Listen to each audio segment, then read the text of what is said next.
Mais c'est important parce que quand on vient chez les gens, on ne comprend pas pourquoi il y a la paix et pourquoi ça se passe bien, n'est-ce pas? Donc, je vais continuer dans la lancée. C'est un pays où il n'y a pas de président. Ah, vous allez me dire, mais comment ça? Tous les pays du monde entier ont un président. Ici, il n'y a pas de président. Comment ça se passe? Eh bien, les 4 premiers partis qui remportent les législatives se partagent les 7 postes de gouvernement. Il y a toujours eu que 7 ministres ici en Suisse depuis 1848, la dernière constitution, 1848, que 7 ministres.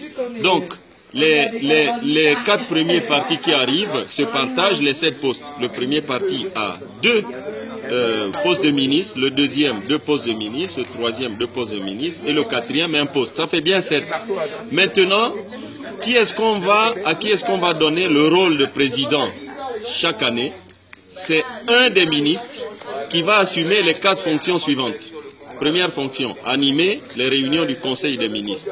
Deuxième fonction, c'est représenter la Suisse à l'extérieur. Troisième fonction, c'est accréditer les ambassades et les organismes internationaux. Et il y a une 4e fonction, c'est celle de faire le discours de l'indépendance et puis le discours de fin d'année. Donc vous voyez que ce ne sont que des fonctions symboliques, des fonctions de représentation. Mais il reste un ministre qui n'a pas plus de pouvoir sur les autres que ses homologues. Ce qui fait que chaque année, donc, le Parlement rechoisit parmi les 7 ministres lequel va assumer ce rôle de président. Au final, il n'y a pas de culte de la personnalité. Les ministres, comme celui qui a assumé la fonction de président, restent des citoyens normaux. Voilà pourquoi on apprécie la paix quand on vient dans ce pays. 700 ans sans coup d'État. Voilà.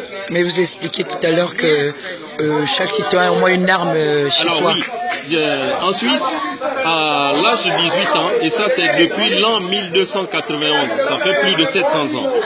Donc, à partir de la majorité, à l'âge de 18 ans, les Suisses font le service militaire obligatoire pour les hommes. C'est obligatoire. Donc, la première année, ils font 3 mois, et ensuite vous faites 1 mois chaque année, obligatoirement, jusqu'à l'âge de 30 ans. Et ensuite, vous conservez l'arme chez vous. Donc, toutes les maisons que vous voyez là, s'il y a 2 hommes dedans, le papa et son fils, eh bien, ils ont tous les armes. Ça fait que, en fait, en Suisse, le principe est le suivant. La Suisse est défendue aux frontières par l'armée, qui n'est pas une grande armée, mais une petite armée. Et à l'intérieur de la Suisse, ce sont les Suisses qui défendent la Suisse. Ils ont tous les armes et il y a même des réserves de munitions dans les communes. Donc c'est quand même exceptionnel. Pourquoi il n'y a pas d'homicide? Il n'y a eu que 6 homicides en 2016, comparé par exemple même au Gabon où il y a peut-être une centaine ou même... Surtout la France. Ah, on peut comparer à la France, par exemple. Parce qu'en France, ça se suicide chaque semaine. Hein. Effectivement. Parce que, justement, en Suisse, il y a une éducation à l'arme. Les gens qui sont, on va dire, déficients, mentaux ou fragiles psychologiquement, ben, ceux-là, ils n'auront pas le droit de garder l'arme chez eux. Le reste, ils ont eu l'éducation de 18 ans à 30 ans. Donc, c'est des gens aptes à avoir l'arme chez eux. On appelle ça le principe des citoyens soldats. Il y a la Norvège qui pratique un peu le même système. Alors, ça permet d'éviter que un jour, quelqu'un prenne le pouvoir par la force. Ce n'est jamais arrivé ici, en 700 ans. Alors que chez nous, puisqu'il n'y a que les militaires de métier qui ont les armes, ben, à un moment donné, ils peuvent être détournés par le président de la République pour imposer la dictature aux autres populations. En Suisse, il n'y a jamais eu de dictature et il n'y en aura jamais parce que tous les citoyens sont préparés pour défendre leur commune, pour défendre leur liberté et la démocratie. Alors, il faut aussi savoir que il y a 3 niveaux en Suisse, la commune, le canton et le gouvernement fédéral. À chaque niveau, il y a des compétences et les compétences de la fédération, elles s'arrêtent au niveau des compétences là où commencent les compétences du canton et les compétences du canton s'arrêtent là où commence celles de la commune. Il y a 3 niveaux et à tous ces niveaux-là, il y a toujours le principe du gouvernement collégial. En Suisse, il n'y a pas un homme fort.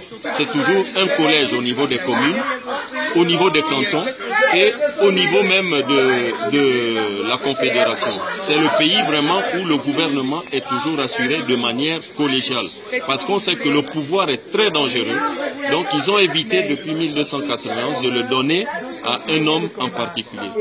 Qu'est-ce qu'ils font? C'est toujours un groupe de personnes qui assument de manière collégiale le pouvoir.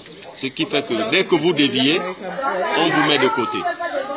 Si vous avez suivi les élections françaises, que ce soit Poutou, que ce soit Jean-Luc Mélenchon, que ce soit Marine Le Pen ou que ce soit Céline, ils ont parlé des référendums d'initiative populaire ou de référendums révocatoires.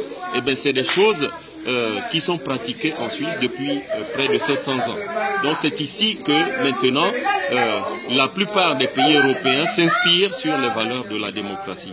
En Allemagne, ils font quasiment des talk-shows sur la démocratie suisse. Allez, voilà. Merci beaucoup. Je te remercie de ce petit moment que tu me permets d'expliquer les principes de cette nation. Je ferai publier ça. Voilà. Merci beaucoup.